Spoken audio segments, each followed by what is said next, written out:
We're beginning the immune system today, so I'm going to go through this entire slideshow, and over the next couple of days, you guys will be referring back to this video.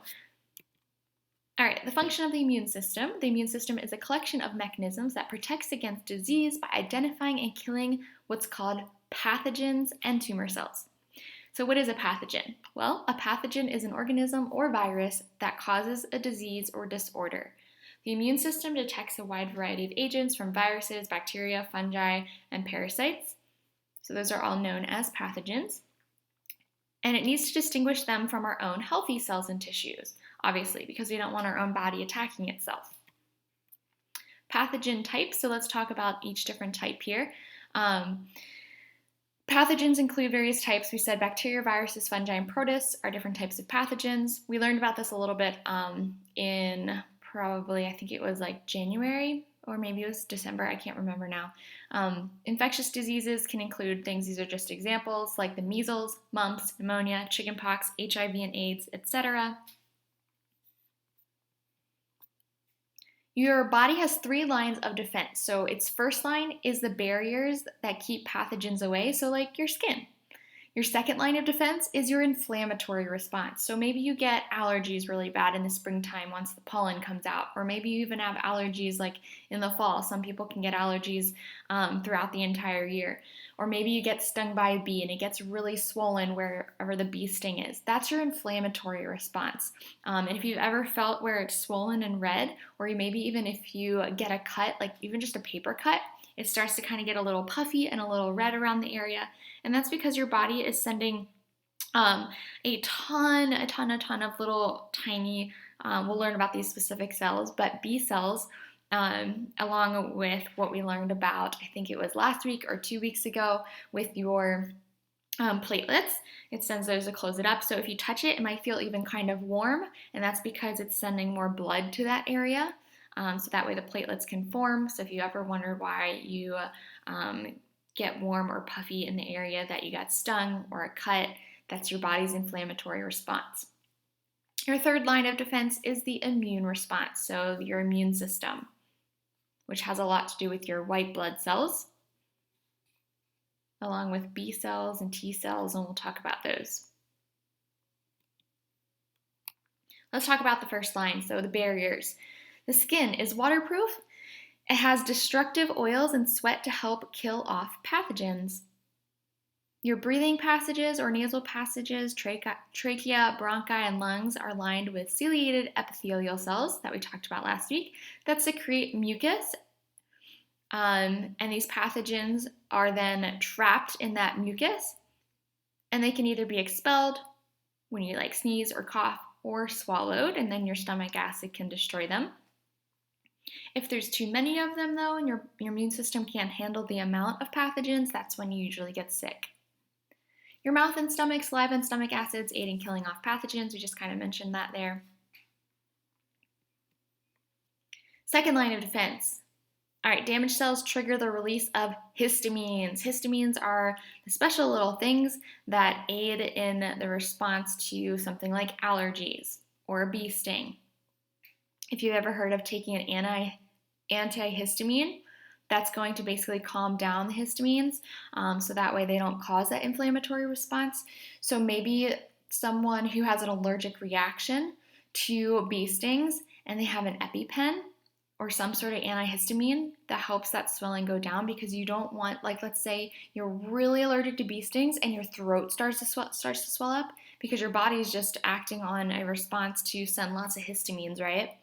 But if you can't breathe, then you die. So it's better to deal with the bee sting than to die. So that's why they have things like antihistamines. Blood vessels dilate, which means they widen and enlarge, causing increased blood flow. That's why it gets warm and puffy in that area, and even kind of reddish pink.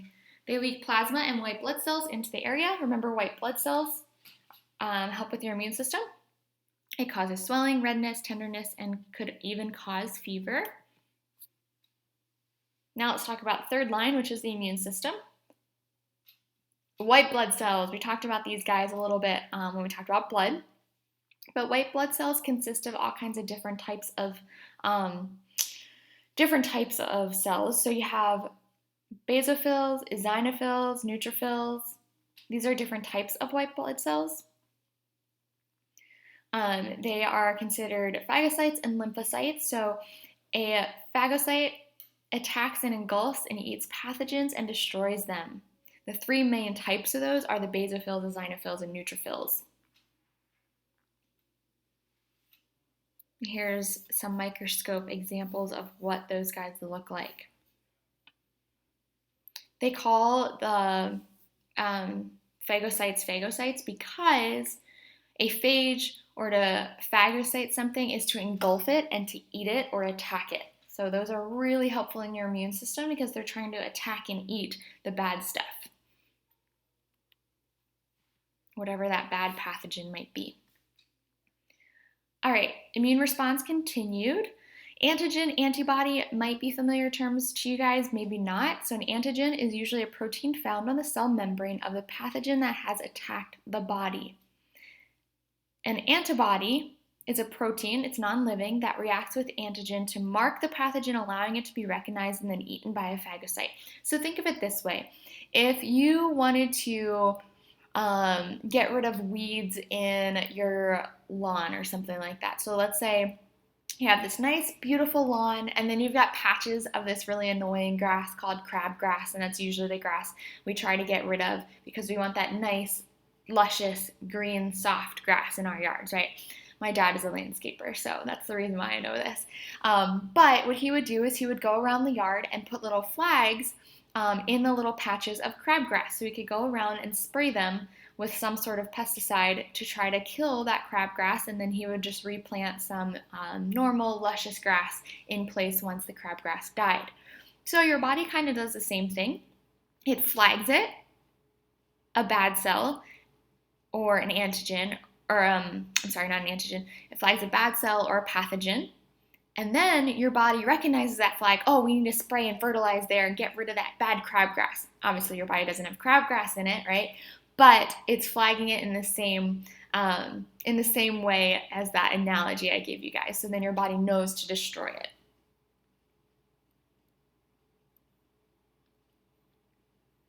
So this is what a T cell looks like. This is what a B cell looks like. This B cell is just like an artist rendering drawing. This one's an actual photo of a T cell. And T cells and B cells help with your immune system.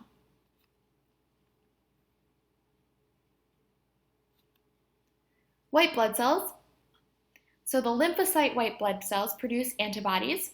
Now we're getting into the T cells and B cells. So they're called T cells because they're made in the thymus gland. So we call them T cells for short. And there's over 10 million in your body.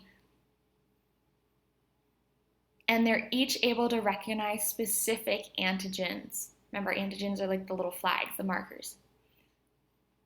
Some will even attack and kill the invading pathogen. Some stimulate B cells to activate. So the B cells, they're the real muscle here. These guys are made in the bone marrow, which is why we call them B cells for short. Once they're activated, they produce thousands of antibodies that attack the pathogen. So for instance, when you get sick, let's say, I don't know, maybe you never got the chicken pox before. And let's just say for some reason you weren't vaccinated against the chicken pox, which all kids are supposed to be, but I'm just using this as an example. If you weren't vaccinated against the chicken pox, you never had it, but then all of a sudden you caught it from someone because you were doing a lot of traveling and maybe you were in a third world country where more people have that. You got sick with chicken pox. Now your body's going to produce what's called antigens. It's going to recognize it, and then the next time you really aren't going to be able to catch the same strand of chicken pox because your body has already built up antibodies against it. It recognizes it, and then it attacks it and gets rid of it right away. It's the same with the flu. They say you really can't get the same flu twice within a certain amount of time. Sometimes it's even a lifetime because your body has built up antigens against it. So as soon as you maybe are around someone who has that flu that you already had, you're not going to get it because your body's already built up an immune system against it. And that's why we get vaccinated, because the vaccines are going to stimulate the body's immune response to build up antibodies against whatever that flu or virus or disease is. and therefore your body will be able to fight it off before you even really get sick. That's the problem and reason why coronavirus is such a big deal, is because we haven't really seen it before. We knew about it, but we haven't really seen it before, especially not in a pandemic situation. But we didn't have a vaccine for it, and that's why so many people are getting sick from it.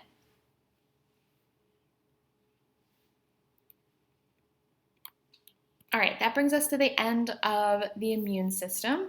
For the rest of the week, the next 3 days, you guys are going to be doing different activities and hopefully a lab by the end of the week on the immune system. This is one of my favorite sections.